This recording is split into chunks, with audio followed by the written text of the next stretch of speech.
Hello student, आप सभी का स्वागत है हमारे चैनल वाईआर इस क्लास में। आज की इस वीडियो में हम विषय सामाजिक विज्ञान का मॉडल पेपर जो 4 दिया गया है, इसका हम प्रश्नों के उत्तर बताएंगे। ये जो विद्या है राजीव प्रकाशन का क्वेश्चन बैंक है। तो स्टूडेंट, ये जो मॉडल पेपर 4 है, इसमें जो खंड का में जो प्रश्न हैं, बहुविकल्पी प्रश्न और अतिलघुत्तरीय प्रश्न दिए गए हैं, इसका उत्तर हमने बता दिया। अगर आपने वीडियो नहीं देखा है तो नीचे डिस्क्रिप्शन में लिंक मिलेगा, आप जो है जाकर देख सकते हैं। आज की इस वीडियो में हम जो है खंड का यानी मॉडल नंबर 4 में जो खंड खा प्रश्न है, खा में जो प्रश्न दिए गए हैं, बहुविकल्पी प्रश्न और अतिलघुत्तरीय प्रश्न दिए गए हैं, इन सभी का उत्तर बताने वाला हूं। तो आइए शुरू करते हैं।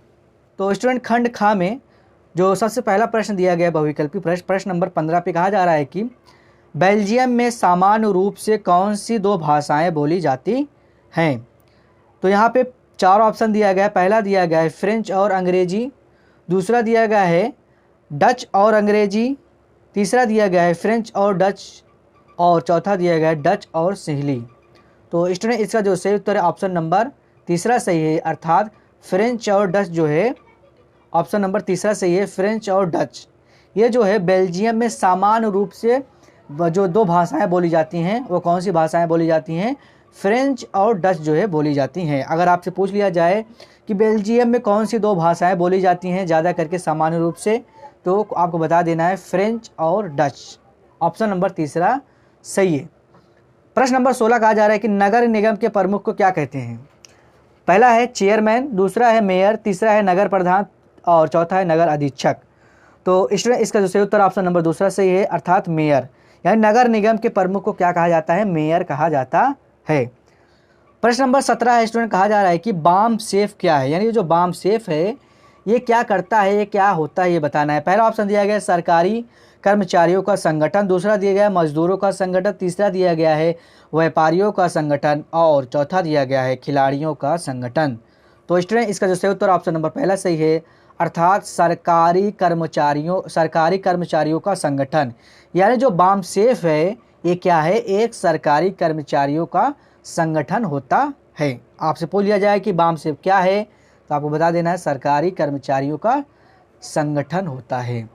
प्रश्न नंबर 18 पे आ जाता है। प्रश्न नंबर 18 कहा जा रहा है कि भारत के किस राज्य में शिशु मृत्यु दर निम्नतम है। निम्नतम मतलब कम, मतलब भारत में ऐसा कौन सा राज्य है जहाँ पर जो है बच्चे जो पैदा होते हैं उनकी जो है मृत्यु बहुत ही कम है। पहला दिया गया है केरल, दूसरा दिया गया है बिहार, तीसरा दिया गया है पंजाब, चौथा दिया गया है हरियाणा। तो स्टूडेंट, इसका जो सही उत्तर है ऑप्शन नंबर पहला सही है, केरल। केरल में जो है बच्चे जो है शिशु मृत्यु की जो है निम्नतम है।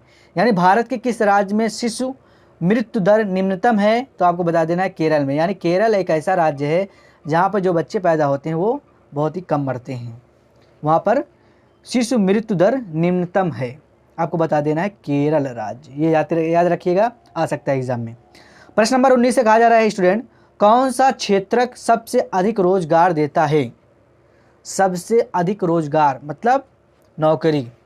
पहला है प्राथमिक क्षेत्रक, दूसरा है द्वितीयक क्षेत्रक और तीसरा है तृतीयक क्षेत्रक, चौथा दिया गया है उपरोक्त में से कोई नहीं। तो स्टूडेंट, इसका जो सही उत्तर है ऑप्शन नंबर पहला सही है, प्राथमिक क्षेत्रक। यानी जो प्राथमिक क्षेत्रक है वो जो है सबसे अधिक रोजगार जो है देता है। आपको बता देना है कौन सा देता है, ऑप्शन नंबर पहला, प्राथमिक क्षेत्रक।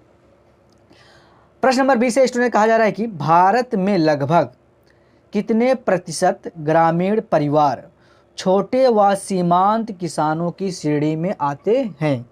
कितने जो है ग्रामीण क्षेत्र मतलब जो गांव के लोग होते हैं, परिवार छोटे व सीमांत किसानों की श्रेणी में आते हैं, कितने प्रतिशत? पहला दिया गया है 60% और दूसरा दिया गया है 70% और तीसरा दिया गया है 80% और चौथा दिया गया 82%। तो स्टूडेंट, इसका सही उत्तर ऑप्शन नंबर तीसरा सही है, 80%। 80% यानी कि जो भारत में लगभग कितने प्रतिशत ग्रामीण परिवार छोटे व सीमांत किसानों की श्रेणी में आते हैं। किसानों की श्रेणी में कितने लोग आते हैं? वो 80% लोग हैं, 80%। ऑप्शन नंबर तीसरा सही है। तो ये थे बहुविकल्पी प्रश्न। अब आ जाते हैं अतिलघुत्तरीय प्रश्न पे। प्रश्न अतिलघुत्तरीय प्रश्न में जो है प्रश्न नंबर 21 पे कहा जा रहा है कि बेल्जियम में कौन सी भाषाएं बोली जाती हैं। आगे प्रश्न है मेयर कौन होता है और अगला प्रश्न है मानव विकास से क्या तात्पर्य है। ये तीनों प्रश्न 2-2 नंबर के हैं। आइए एक एक करके जो है सभी का उत्तर जानते हैं। पहला प्रश्न है बेल्जियम में कौन सी भाषाएं बोली जाती हैं। तो आइए इसका उत्तर देखते हैं। तो स्टूडेंट इसका उत्तर हम इस तरह से लिखेंगे। प्रश्न कहा जा रहा था कि बेल्जियम में कौन कौन सी भाषाएं बोली जाती हैं। तो आपको उत्तर में लिख देना है बेल्जियम में डच, फ्रेंच और जर्मन भाषाएं बोली जाती हैं। ये तीन याद रखिएगा, डच, फ्रेंच और जर्मन। तो इस तरह से उत्तर कंप्लीट हो जाएगा, आपको 2 नंबर मिल जाएगा।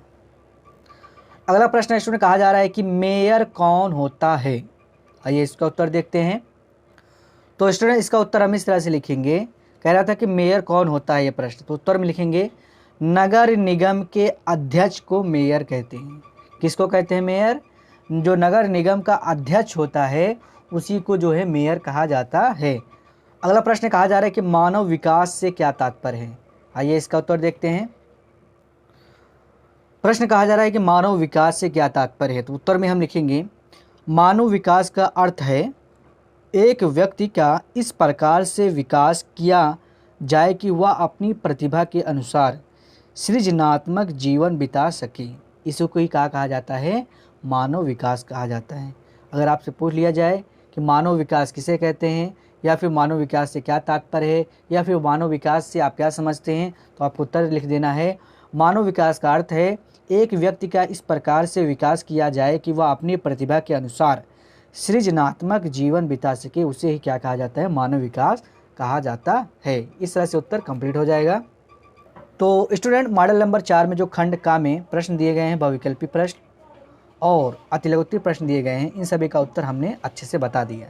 तो जितने भी प्रश्न हमने बताए हैं प्रश्नों के उत्तर, सभी को जो बहुविकल्पी प्रश्न है उसको कॉपी में लिख लीजिएगा और अतिलघुत्तरीय के प्रश्नों के उत्तर भी अच्छे से कॉपी में लिख लीजिएगा और याद कर लीजिएगा, क्योंकि ये सभी प्रश्न इंपॉर्टेंट है, परीक्षा में आ सकता है। तो स्टूडेंट उम्मीद करता हूँ आप लोगों को यह वीडियो पसंद आया होगा। वीडियो अगर पसंद आए वीडियो को लाइक कर दें और अभी तक हमारे चैनल को सब्सक्राइब नहीं किया तो चैनल को जरूर सब्सक्राइब कर लें। मिलते हैं अगली वीडियो में, तब तक के लिए थैंक यू।